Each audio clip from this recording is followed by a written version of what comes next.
itulah tahun yang berat yang untuk dihadapi tahun 2025 dan tahun 2026. Jadi bulan Maret tahun 2025 sampai dengan tahun 2026, tepatnya September November, Jonas.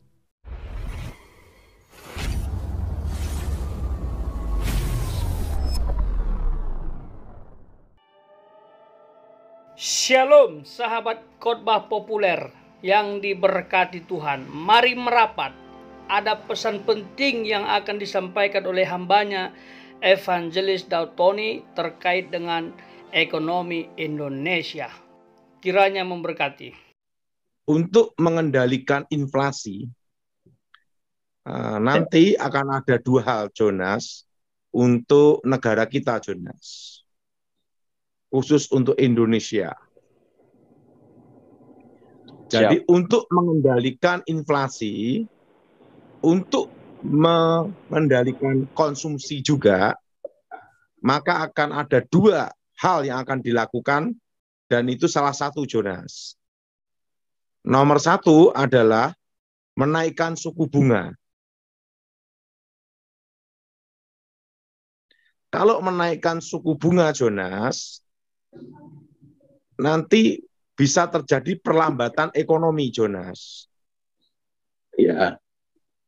Terutama di sektor properti maupun di perbankan kalau dinaikkan suku bunga, Jonas. Oke. Nah, mereka yang punya utang-utang, terutama utang-utang banyak, kalau suku bunga naik, kepalanya kopior, Jonas. Dan ini bisa menghambat pertumbuhan ekonomi. Ya, Pak. Dan itu sangat berat untuk dilakukan kalau sampai suku bunga dinaikkan terus, Jonas. Ya, Pak. Itu langkah pertama. Nah, langkah kedua, Jonas, menaikkan pajak atau target pajak, Jonas. Wow. Nah, supaya yang kaya membantu yang miskin. Nah, tetapi ini juga mempengaruhi pertumbuhan ekonomi juga dan bisa terjadi perlambatan, Jonas. Iya, Pak. Karena orang-orang pada khawatir kalau ada sesuatu, misalnya investasi atau beli-beli barang, mereka pikir semua. Karena apa? Perpajakannya direvisi atau naik, Jonas. Ya. Apalagi nanti kan nih PPN sudah 11%. Nah, kalau naik sampai 12%, nah kalau naik, nah itu kemungkinan akan naik kan terjadi di tahun 2025, Jonas. Ya, Pak. Nah, ini bisa terjadi juga kalau pajaknya naik atau target pajak naik, revisinya ada. Nah, ini bisa terjadi juga membuat perlambatan ekonomi. Tetapi untuk mengendalikan konsumsi, Jonas. Iya, Pak. Jadi ini dua hal ini pusing juga untuk menentukan. Oh, ya.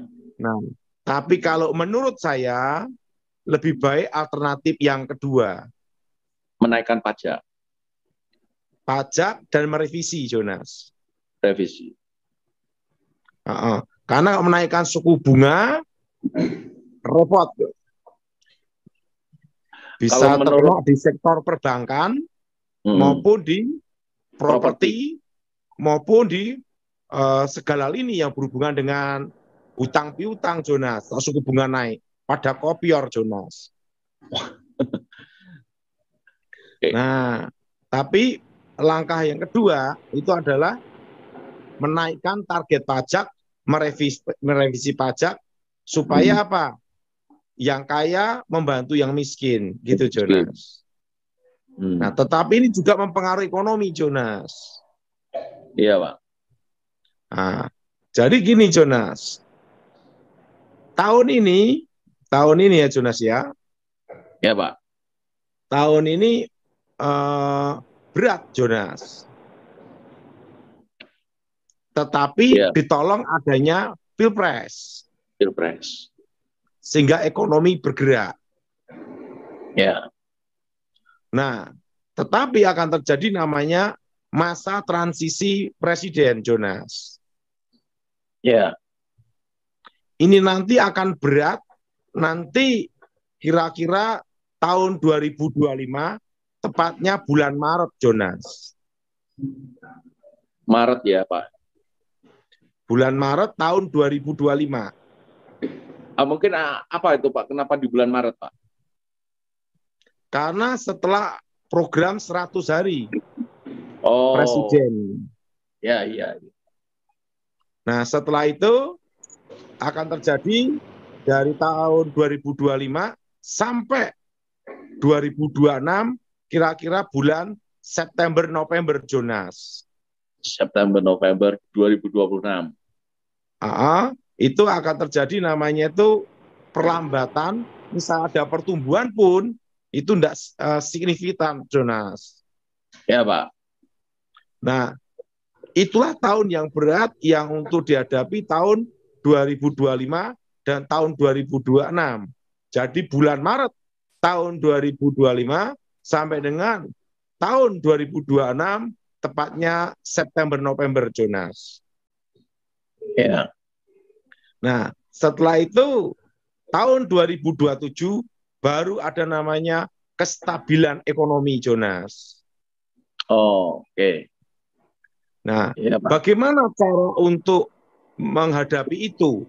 Nah, tahun ini dan tahun 2023 dan tahun 2024 kita harus nabung, Jonas. Ya, ini solusinya, Pak ya. Solusinya pertama adalah emas. Emas. Jadi kalau saudara ada berkat, beli emas walaupun hanya 1 gram. Kalau 1 kilo ya haleluya. Pokoknya sekecil apapun engkau dapat berkat, belikan emas.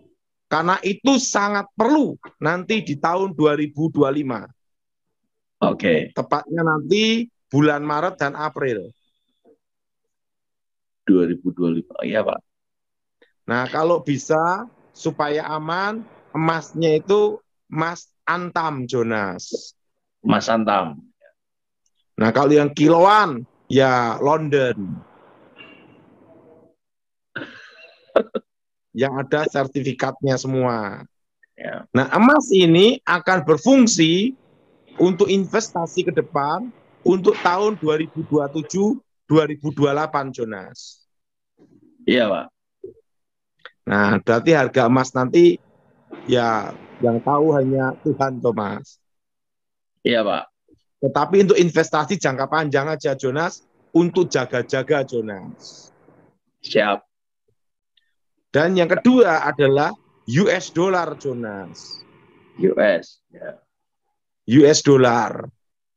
Nah, kenapa US dollar, Jonas? Ingat, Jonas, perlu Jonas tahu, yang bisa menjadi mata uang internasional, pertama, harus negara demokrasi.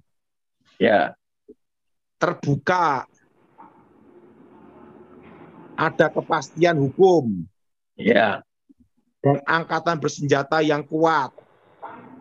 Ya. Dan ingat, Jonas, dan informatika dan semuanya itu semua terbuka.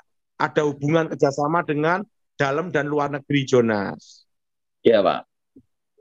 Dan sumber daya alamnya yang besar dan kuat, Jonas. Nah, kenapa negara demokrasi? Misalnya, karena ingat, supaya ada kepastian hukum, Jonas. Terbuka, supaya tahu hal yang sebenarnya.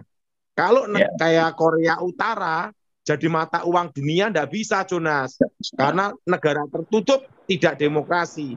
Presidennya meninggal, terpengaruh. Kalau sampai presidennya meninggal gitu aja, terpengaruh itu, Jonas. Iya. Nah, apalagi ada RRC, Rusia, dan lainnya, Jonas. Iya, Pak. Nah, itu untuk menghilangkan dolar di dunia, itu susah dan sulit. Itu perlu waktu lama, Jonas. Iya, Pak. Karena apa? Karena Amerika, US dollar itu, ingat, cadangan-cadangan devisa, cadangan-cadangan semua, hutang piutang, Bank Dunia, IMF, semua berupa US dollar, Jonas. Iya. Jadi gimana mau dibayar uang mata Korea Utara? Korea Utara. Enggak mau lah. Jadi apapun terjadi ya Jonas, tetap Ya, US Pak. dollar itu untuk jangka pendek, Jonas, sewaktu perlu ditukarkan untuk tahun 2025. Iya. Jadi nabung di sini, kalau ya Pak, kalau enggak ada uang gimana? Ya berdoa. Jadi untuk mereka yang mau nabung dua ini, Jonas. Emas dan USD. Emas dan US dollar, Jonas. Ya. Untuk mempersiapkan tahun 2025 dan 2026, Jonas. Ya. Emas itu untuk investasi jangka panjang, 2027-2028. Ya. Untuk jangka pendek, suatu perlu ditukarkan, itu tahun 2025-2026. Berarti 4 tahun, Jonas. Iya, Pak. Jadi kita menabung tahun ini, 2023 dan 2024, Jonas. Sahabat KP, pesan ini bukanlah untuk menakut-nakuti ya, tetapi mengajak kita untuk lebih bijaksana, antisipasi bahwa situasi yang ada di depan kita tidak mudah. Oleh sebab itu, berdoalah, bergumullah agar Tuhan bekerja, seperti yang tercatat dalam 1 Tesalonika 5 ayat 23. Semoga Allah damai sejahtera menguduskan kamu seluruhnya, dan semoga roh, jiwa, dan tubuhmu terpelihara sempurna dengan tak bercacat pada kedatangan Yesus Kristus Tuhan kita. Tuhan Yesus memberkati.